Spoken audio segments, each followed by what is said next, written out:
বাবাকে আমি বৃদ্ধাশ্রমে পাঠিয়ে দিব। সত্যি তুমি বাবাকে বৃদ্ধাশ্রমে পাঠিয়ে দিবে? তুমি এতদিন ধরে যেটা চেয়ে আসছিলে সেটাই হবে। একটা মানুষ একটা মানুষকে যতভাবে বোঝানোর চেষ্টা করতে পারে, আমি সেই সবভাবে তোমাকে বোঝানোর চেষ্টা করেছি, কিন্তু দিন শেষে ফলাফল একটাই, তুমি রাজি হওনি। আর যেহেতু তুমি আমার সহধর্মিণী, আমার জীবনের অনেক মূল্যবান সময় তোমার সাথেই কাটে, আমার জীবনের বাকিটা সময়ও তোমার সাথেই কাটাতে হবে। তাই তোমার সাথে অশান্তি করে কোনো ডিসিশন নিয়ে যে আমি জীবনে সুখী হতে পারবো না, সেটা আমার বোঝা হয়ে গেছে।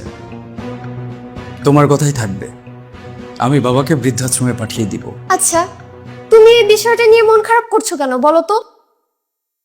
বাবাকে বৃদ্ধাশ্রমে পাঠিয়ে দিলে ক্ষতিটা কোথায়? ক্ষতি নেই। আমার বাবা ছোট থেকে আমাকে এত কষ্ট করে কোলেপিঠে করে মানুষ করেছেন। আজকে সেই বাবাকে আমি বৃদ্ধাশ্রমে পাঠিয়ে দিচ্ছি। এই ডিসিশনটা নেবার পর থেকে নিজের দিকে তাকাতেই আমার ঘৃণা বোধ হচ্ছে। তুমি তো জানো, ছোটবেলায় আমার মা মারা গেছেন। আমার একমাত্র অভিভাবক, একমাত্র বন্ধু, সবকিছুই ছিলেন আমার বাবা। এই পৃথিবীতে আমার বাবার আমাকে ছাড়া কেউ নেই। এক্স্যাক্টলি, আমি তোমাকে এটাই বারবার বলছি যে বাবার তুমি ছাড়া আর কেউ নেই। এখন তুমি কি বাবাকে সারাদিন সময় দিতে পারো? বুকে হাত দিয়ে বলো, সত্যি করে বলবা। না, যদিও সেটা আমার পারা উচিত ছিল, কিন্তু সন্তান হিসেবে আমি কখনোই ততটা যোগ্য ছিলাম না। আমার বাবাকে ততটা সময় আমি কখনো দিতে পারিনি। সেটাই তো, বাবা বাসায় থাকলে তুমি তো আর বাবাকে সময় দিতে পারো না, আর আমি আমার কাজ নিয়ে থাকি ব্যস্ত। তাহলে এই যে মানুষটা সারাদিন বাসায় একা একা বসে থাকে, ওনার কি ভালো লাগে বলো? এই বয়সে এসে সে একাকিত্বে কতটা ভোগে তুমি জানো? বাবা যদি এখন বৃদ্ধাশ্রমে যায়, তার সমবয়সী কত মানুষকে সে ওখানে খুঁজে পাবে। ওখানে গেলে তার বন্ধু হবে, বান্ধবী হবে, কথা বলার কত মানুষ হবে বলো? কথা বলার জন্য হয়তো সেখানে তার অনেক মানুষ থাকবে, শুধু থাকবে না তার নিজের ছেলে। ইমোশনালি চিন্তা করলে চিন্তা করে যায়, কিন্তু একটু লজিক্যালি ভাবো। বাবা যখন তার সমবয়সী বন্ধু পাবে, কথা বলার মানুষ পাবে, বাবার কি ভালো লাগবে না বলো? বাবার ভালো লাগবে কি লাগবে না সেটা আমি কিভাবে বলবো?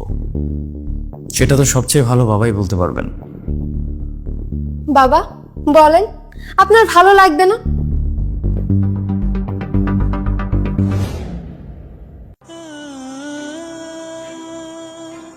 কি ব্যাপার বাবা, আপনি মন খারাপ করছেন কেন?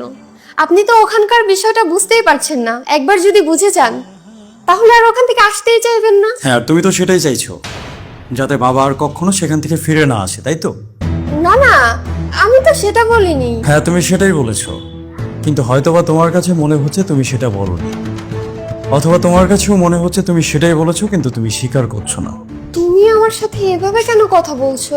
মিষ্টি করে কথা বলেও যে বীজ ঢালা যায়, এটা সম্ভবত তোমাকে না দেখলে একটা মানুষ কখনোই বলতে পারবে না। তুমি কিন্তু শুধু শুধু এখন আমাকে ভুল বুঝছো। যেহেতু সংসারটা আমাদের দুজনের, তাই সকাল বিকাল আমাকে তোমার কথাই শুনতে হচ্ছে। তাই আমি যত যাই বলি না কেন, দিন শেষে তোমার ডিসিশনকে আমার মেনে নিতে হবে, কারণ আমি চাই না আমাদের সংসারে কোনো রকমের কোনো অশান্তি হোক। বাবাকে আজকেই বৃদ্ধাশ্রমে পাঠিয়ে দিব। তবে হ্যাঁ, তোমার কথা মেনে নিচ্ছি বলেই তুমি ভেবো না যে তুমি রাইট। আমাকে বাধ্য হয়ে তোমার কথা মেনে নিতে হচ্ছে। যাও, এবার বাবার ব্যাগটা গুছিয়ে দাও, আমি ওনাকে নিয়ে বের হব। তোমরা শুধু মিলেমিশে থেকো, কোনো অশান্তি করো না। আমার ব্যাগ আমি নিজেই গুছিয়ে নিতে পারবো, সেটা নিয়ে তোমরা কোনো চিন্তা করো না। না না বাবা, আপনি কষ্ট করে ব্যাগ গুছাতে যাবেন কেন? আপনার ব্যাগ আমি গুছিয়ে দিচ্ছি। হ্যাঁ হ্যাঁ, সেটাই তো ভালো হয়। বাবাকে খেদমত করার সুযোগ হয়তো ভবিষ্যতে আর তুমি কখনোই পাবে না। তুমি গুছিয়ে দাও, সেটাই ভালো হবে। আর হ্যাঁ, সাথে আমাদের দুজনের ব্যাগটাও গুছিয়ে নিও। কি বলতেছো তুমি? আমাদের দুজনের ব্যাগ গোছাবো কেন? আমরা কি কোথাও যাচ্ছি? আচ্ছা, তুমি কি কোনো সারপ্রাইজ প্ল্যান করেছো আমার জন্য? আমরা কি কোথাও ট্যুরে যাচ্ছি সত্যি সত্যি? আচ্ছা, কোথায় যাচ্ছি বলো তো? দেশের ভেতরে নাকি দেশের বাইরে? না, আমরা দেশের বাইরে কোথাও ট্যুরে যাচ্ছি না, ইভেন দেশের ভেতরেও কোথাও ট্যুরে যাচ্ছি না। আমরা তো ট্যুরেই যাচ্ছি না, আমরা আমাদের নতুন ভাড়া বাসায় উঠে যাব। এজন্য তোমাকে ব্যাগ গোছাতে বলেছি। আমাদের নতুন ভাড়া বাসায় উঠবো মানে? আমি এই বাসা ভাড়া নিয়েছি তো। আমি তোমাকে অবশ্য বলতাম, কিন্তু বলার সুযোগটা পাইনি। আমাদের নিজেদের বাসা থাকতে আমরা আরেকজনের বাসায় ভাড়া উঠবো কেন? আমাদের নিজেদের বাসা থাকার পরেও আমরা তো আরেকজনের বাসায় ভাড়া উঠছি না। আমাদের নিজেদের কোনো বাসাই নেই, এজন্য আমরা আরেকজনের বাসায় ভাড়া উঠছি। তুমি কি বলছো বলো তো? তোমার কথা কিন্তু আমি বুঝতে পারছি না। না দেখো, বাসাটা তো আমি আমার চাকরির টাকা দিয়ে করিনি, আর তুমিও যৌতুকে তোমার বাবার বাড়ি থেকে বাসাটাকে নিয়ে আসুন। এই বাসাটা আমার বাবার সারা জীবনের কষ্টের টাকা দিয়ে বানানো। তারপরও বাবা এই বাসাতে আমাকে তোমাকে থাকতে দিয়েছেন, এটা তার উদারতাই বলতে পারো, কারণ বাসাটা তো আমার না, বাবার। হ্যাঁ, তাতে কি হয়েছে? তোমার বাবার বাসা তুমিই তো পাবে নাকি নাকি অন্য কেউ পাবে? তোমার তো আর কোনো ভাই বোন নেই, বাবার যা কিছু আছে সব তো তুমিই পাবে।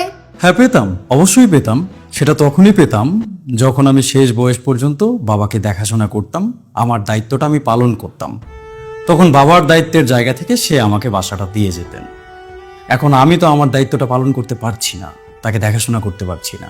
আমাকে তোমার কথা মেনে নিয়ে বাবাকে বৃদ্ধাশ্রমে রেখে আসতে হচ্ছে।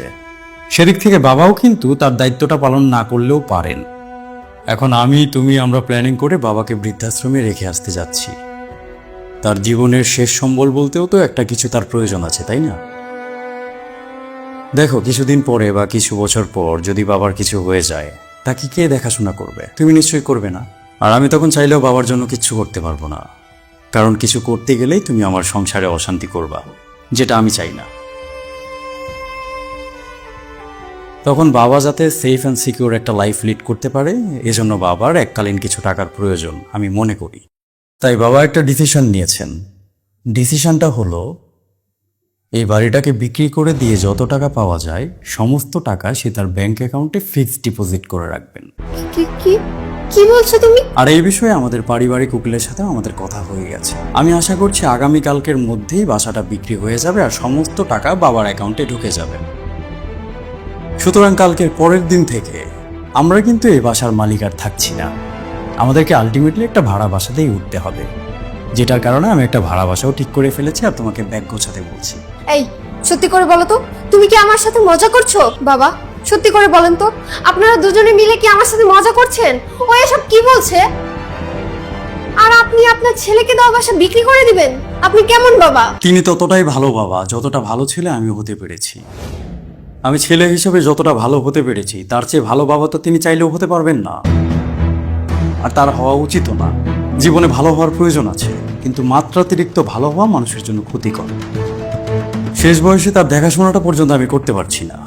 কাপুরুষের মতো তাকে বৃদ্ধাশ্রমে আমি রেখে আসছি, আর সে তার বাসাটা বোকার মতো আমাকে লিখে দিয়ে চলে যাবেন? এটা কি হয়? এটা হয় না, এটা হওয়া উচিত না, আর আমি সেটা হতেও দেব না। ইট মারলে পাটকেল তো খেতেই হবে। ইট তো মারা হয়ে গেছে, সেটা আমি বুঝে মারি না বুঝে মারি আর তোমার কথা শুনেই মারি। ইট যেহেতু মারা হয়েছে, পাটকেল এবার খেতে হবে, আর সেটার জন্য তোমার আর আমাদের দুজনেরই প্রস্তুতি নেওয়া উচিত। যাকে এত কথা বাড়িয়ে লাভ নেই, তোমাকে আর আমাকে এই বাসা ছাড়তেই হবে, যেমনটা বাবাকেও ছাড়তে হবে। তুমি যাও, আমাদের ব্যাগগুলো গোছাও, বাবারটা বাবা গুছিয়ে নেবেন। আজকে বিকালের মধ্যে আমাদেরকে এই বাসাটা ছাড়তে হবে। এই, না না না না, তুমি এসব কি বলছো? আমরা কোথায় যাব? কি ব্যাপার, তুমি এত ভয় পাচ্ছ কেন? আমারও তো স্বামী হিসেবে তোমার প্রতি কিছু দায়িত্ব কর্তব্য আছে নাকি? তোমাকে আমি রাস্তায় বা গাছতলায় কোথাও নিয়ে ফেলবো না। আমার সাধ্যের মধ্যে যতটুকু আছে ততটুকু আমি তোমাকে দেবার চেষ্টা করব। শুধু বাবার হকটাকে আমি ছিনিয়ে নিতে চাচ্ছি না। বেঁচে থাকার জন্য খাবারের প্রয়োজন, থাকার জন্য বাসস্থানের প্রয়োজন। খাবার আর বাসস্থান দুটোই তো আমি তোমাকে দিচ্ছি, হোক না সেটা ভাড়া বাসা, কিন্তু বাসা তো। তোমার ভাড়া বাসায় যেতে সমস্যাটা কোথায়? তাই বলে আমরা নিজেদের বাসা ছেড়ে চলে যাব? শেষ ঠিকানা বলে একটা কথা আছে না? নিজেদের বাসা ছেড়ে আমরা কিভাবে চলে যেতে পারি? আমরা ওভাবেই আমাদের শেষ ঠিকানাকে ছেড়ে চলে যেতে পারি, যেভাবে আমার বাবা তার নিজের শেষ আশ্রয়কে ছেড়ে চলে যাচ্ছেন।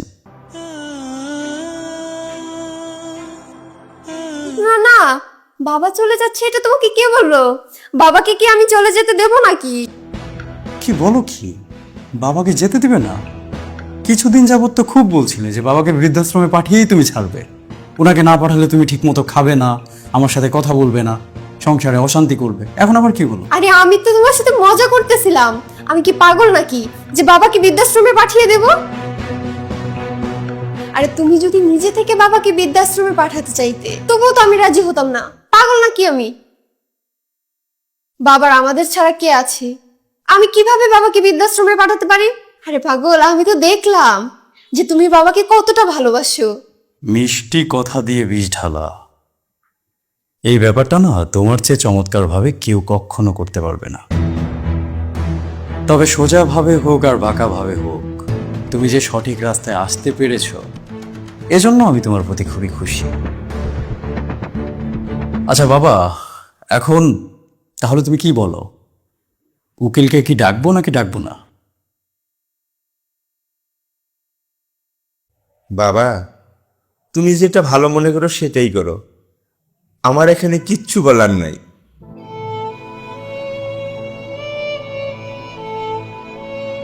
জি বাবা, আপনি যান, ফ্রেশ হয়ে নিন, আমি আপনাকে খাবার দিচ্ছি। আর আপনার এ বাসা ছেড়ে কোথাও যেতে হবে না।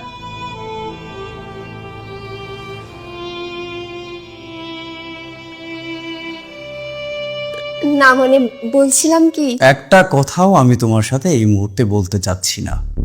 দয়া করে তুমি আমার সামনে থেকে এখন যাও। এই পৃথিবীতে যারা মিষ্টি কথা দিয়ে বিষ ঢালে, এই মানুষগুলো প্রচন্ড রকমের ভয়ানক হয়। একটা সাপকে বিশ্বাস করা যায়, কিন্তু এই মানুষগুলোকে বিশ্বাস করা যায় না। ও যখনই সুযোগ পাবে বাবাকে ছোট ছোট বিষয় নিয়ে অপমান করতে চাইবে, অপদস্থ করতে চাইবে, সেটাও আমার জানা। তবুও চাইলেও আমি ওকে ছেড়ে দিতে পারবো না, কারণ ও আমার সহধর্মিণী। প্রত্যেকটা মানুষের প্রতি আমার দায়িত্ব রয়েছে, কর্তব্য রয়েছে, যেটাকে আমার যে কোনো পরিস্থিতিতে পালন করতে হবে। পৃথিবীর যত দায়বদ্ধতা সব যেন পুরুষের কাঁধে এসেই পড়েছে। পুরুষকে বোঝার মতো কেউ কোনো কালেই ছিল না।